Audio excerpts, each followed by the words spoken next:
दोस्तों, income tax return file करने में लोग जितना आलस करते हैं, उतनी ही जल्दबाजी लोगों को टीडीएस यानी जो टैक्स उनका पहले कट चुका है उसका रिफंड लेने में होती है। इसी जल्दबाजी के चक्कर में लोग स्कैमर का आसान शिकार बन जाते हैं तथा अपना अकाउंट पूरा खाली करवा देते हैं। यह स्कैम अलग अलग तरीके से किया जा रहा है, इसलिए आपको सावधान रखना बहुत जरूरी है। नमस्कार दोस्तों, स्वागत है आपका आपके अपने अनोखे चैनल बी एम्प्लीफाइड में।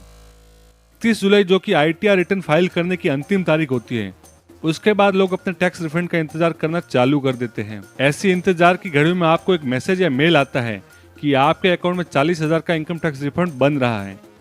इस रकम को अपने अकाउंट में ट्रांसफर करने के लिए नीचे दिए लिंक पर क्लिक करें। और आपको ज्यादा भरोसे में लेने के लिए ऐसा मैसेज या मेल इनकम टैक्स डिपार्टमेंट की वेबसाइट के मिलते जुलते नाम से किया जाएगा। अब आप इनकम टैक्स रिफंड इतना जल्दी आने की खुशी में उस लिंक पर तुरंत क्लिक कर देते हैं। अब जैसे ही आप लिंक पर क्लिक करते हैं, आपके मोबाइल का एक्सेस हैकर्स के पास चला जाता है। फिर आपके बैंक अकाउंट की डिटेल, ओटीपी सब हैकर्स के हाथ में आ जाता है और वह आपके अकाउंट में अच्छी खासी सफाई कर देता है। आप रिफंड के लालच में अपने पैसों से भी हाथ धो बैठते हैं। एक दूसरा तरीका भी स्कैमर अपनाते हैं रिफंड का लालच देकर पैसे लूटने के लिए। इसमें आपके पास मेल, मैसेज या कॉल भी आ सकता है।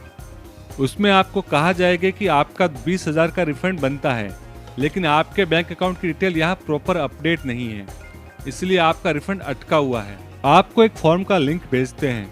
वो फॉर्म भर के अकाउंट को वेरीफाई करने के लिए आपको कहा जाता है।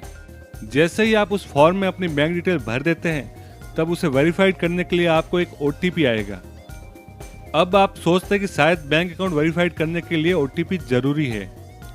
जैसे ही आप ओटीपी सबमिट करते हैं या कॉल पे किसी को बता देते हैं, तो फिर आपके बैंक अकाउंट का काम तमाम हो जाता है, क्योंकि आपकी सारी बैंक डिटेल साथ में ओटीपी भी हैकर्स के पास पहुंच चुके हैं। अब सरकार चाहे ऐसे स्कैम से बचाने के लिए कितने ही अवेयरनेस कैंपेन चलाए, बार बार एडवर्टाइजमेंट करके बताए कि अपने ओटीपी या पिन किसी के साथ शेयर ना करें, लेकिन लालच एक ऐसा जाल होता है कि इंसान थोड़ी देर के लिए अपने विवेक को भूल जाता है। इनकम टैक्स डिपार्टमेंट खुद कहता है कि वो रिफंड से जुड़े मैसेज या लिंक किसी को नहीं भेजता है, बल्कि जैसे ही आपका रिफंड बनता है, सीधे आपके बैंक अकाउंट में ट्रांसफर कर देता है। इसलिए कोई भी सूचना या अपडेशन चाहिए तो इनकम टैक्स की ऑफिशियल वेबसाइट पर ही जाना चाहिए। इस वेबसाइट पर समय समय इनकम टैक्स डिपार्टमेंट द्वारा स्कैम से बचने के लिए चेतावनी भी जारी की जाती है। और एक खास बात, इनकम टैक्स डिपार्टमेंट कभी भी रिफंड आपके खाते में जमा कराने के लिए ओटीपी या पिन नहीं मांगता है। इसलिए सावधान रहिए, सतर्क रहिए, ताकि आपकी मेहनत की कमाई पर कोई डाका न डाल सके। वैसे भी इनकम टैक्स रिफंड इंतजार के बाद ही मिलता है, तो सब्र रखिए, क्योंकि सब्र का फल हमेशा मीठा होता है।